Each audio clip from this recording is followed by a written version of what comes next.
Ana, aqui é a professora Olivia, e eu vim conversar um pouquinho com vocês hoje sobre as nossas aulas de História. Conforme as orientações que lhes foram passadas na semana anterior, vocês estão estudando agora o capítulo 4, a Revolução Francesa e a Era Napoleônica.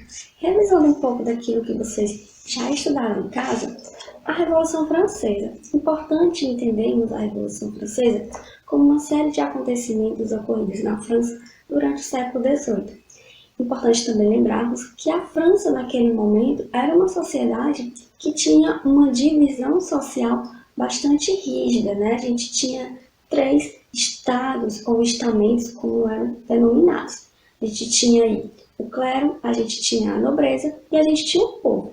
O povo era o terceiro estado, que reunia trabalhadores de forma geral e também a burguesia, né? A burguesia, que foi esse grupo que liderou o processo revolucionário na França durante o século XVIII. Importante lembrarmos também que a principal consequência da Revolução Francesa foi exatamente o fim do absolutismo na França. Com o fim do absolutismo, a França deixava de ter como governante um rei, um monarca, e passava agora a ter um representante da Revolução, né? Um representante desse grupo que participou da Revolução. No caso, a gente passou a ter um governo dos jacobinos, a gente passou a ter um governo que representava os interesses mais populares, né? Então, os jacobinos, eles eram aqueles que tinham ideias um pouquinho mais radicais, e aí eles começaram a governar a França. Tínhamos como principal líder desse grupo o Robespierre. Então, o Robespierre foi o principal líder do governo durante um certo momento, quando do governo dos jacobinos ele foi marcado por bastante violência. E aí começou a receber duras críticas, né, por conta de toda a violência, a perseguição que era feita pelos aos opositores. Enfim, o governo jacobino ele acabou não se sustentando por muito tempo no poder. E aí sofreu um golpe, principalmente alguns membros da alta burguesia acabaram apoiando um golpe, né, e retirou os jacobinos do poder. Após isso, a gente teve, como vocês puderam estudar em casa, né, de acordo com as orientações, a gente passou a ter o governo do diretório. O governo do diretório ele reunia 5 membros, né, 5 representantes políticos que estavam muito mais alinhados aos interesses da alta burguesia. Então, a gente já teve um pouquinho mais de mudança na perspectiva do governo. Então, o governo diretório, ele acabou governando a França por um determinado período. Contudo, foi um governo que se envolveu com alguns escândalos de corrupção, um governo que não estava conseguindo, de fato, dar de conta de todas as demandas econômicas, sociais. Começou a ser algo de muitas críticas. E aí, com isso, abriu caminho para um novo líder. Aos pouquinhos, o Napoleão Bonaparte, que era um general muito famoso, jovem ainda na época, começou a se destacar. As pessoas na França, principalmente a imprensa, aclamavam a necessidade de um governante que fosse forte, que conseguisse dar de conta das demandas que os governos não estavam conseguindo.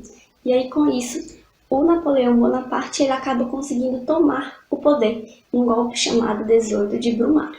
Com isso, pessoal, a gente encerra o processo revolucionário lá na França, né? Então a gente tem fim ao processo da Revolução Francesa e a gente inicia um novo período que a gente chama de Era Napoleônica.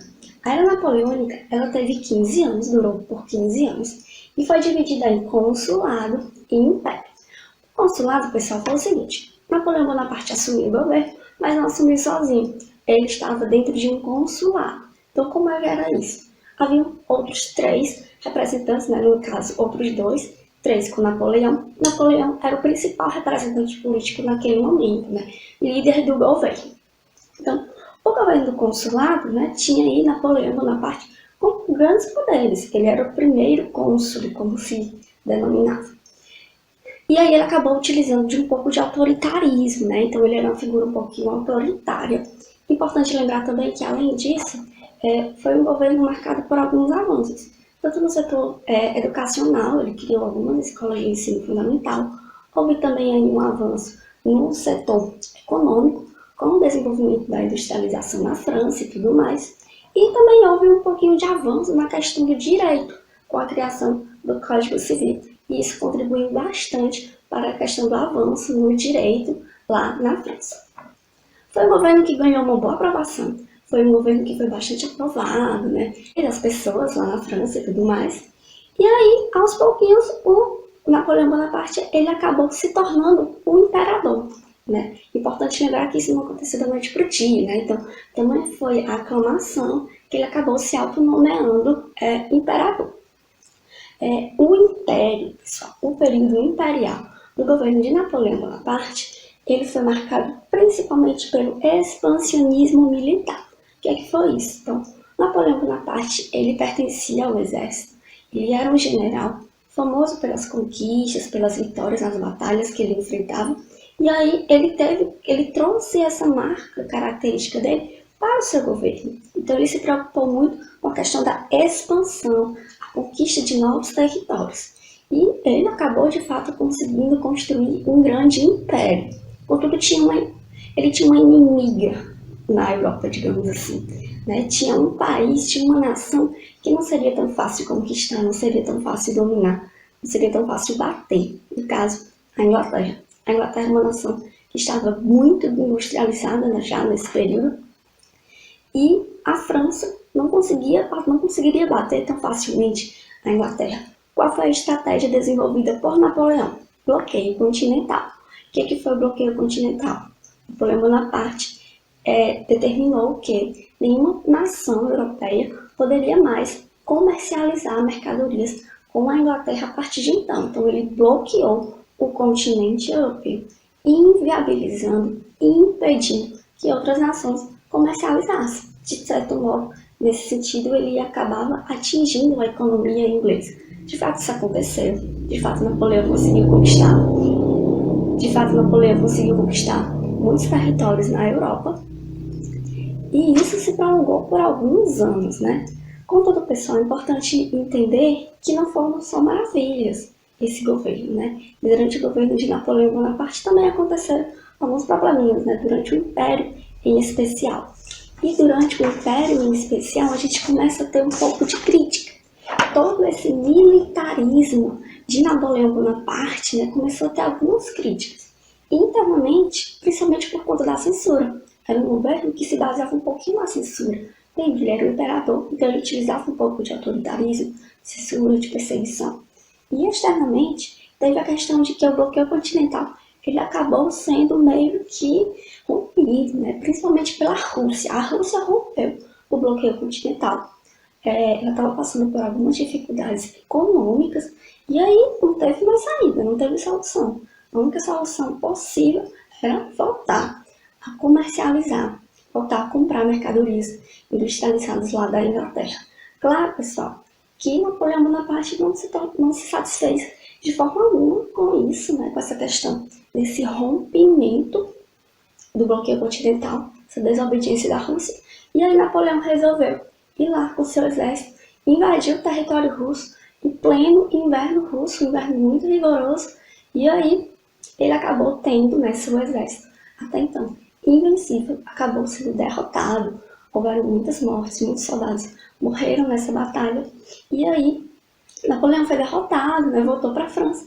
Chegando na França, ele ainda teve que batalhar mais uma vez, no caso contra as forças aí das grandes potências da época, Inglaterra, Áustria e Prússia, que estavam reunidas, tentando, no caso, por fim a esse império de Napoleão, por fim ao governo e toda essa questão de expansão militar de Napoleão. Nesse sentido, minha gente, a gente teve o fim da era napoleônica, né? Napoleão ele acabou perdendo o poder e aí a França ela volta a ser a ser uma monarquia, né? A França retoma aí o seu poder monárquico.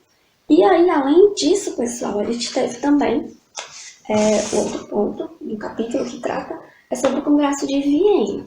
Após essa derrota, né, a França se torna mais uma vez uma monarquia, juntamente com os governos, com representantes da Rússia, da Prússia, da Inglaterra e da Áustria. A França se reúne numa conferência, né, chamada aqui no caso o Congresso de Viena, que aconteceu entre 1814 e 1815, e qual era o objetivo do Congresso de Viena? Era exatamente discutir os rumos que a Europa deveria tomar. No caso, foram estabelecidos os princípios da legitimidade e o princípio da política de equilíbrio europeu. Esse princípio da legitimidade estabelecia que todas aquelas famílias que ocupavam o trono das nações antes das invasões napoleônicas, elas deveriam retomar o seu poder. Então, os governos deveriam voltar a quem de fato pertencia. E essa política de equilíbrio europeu estabelecia que nenhuma nação deveria se sobrepor à outra, não deveria se sobrepor à outra, deveria governar, no caso, que nenhuma nação europeia poderia governar, que nenhuma nação europeia poderia controlar, dominar, explorar outra nação europeia, como no caso do período da Era Napoleônica. Com isso, a França teve que pagar algumas indenizações, algumas nações, perdeu parte do território que havia conquistado durante a Era Napoleônica e, de certo modo, redefiniu um pouco do mapa da Europa. De modo geral, pessoal, é esse o conteúdo que se trata no capítulo 4. Vocês farão agora em casa duas atividades, a questão de número 7 e 8 da página 77 e a questão, toda aquela atividade da página 78. Bons estudos!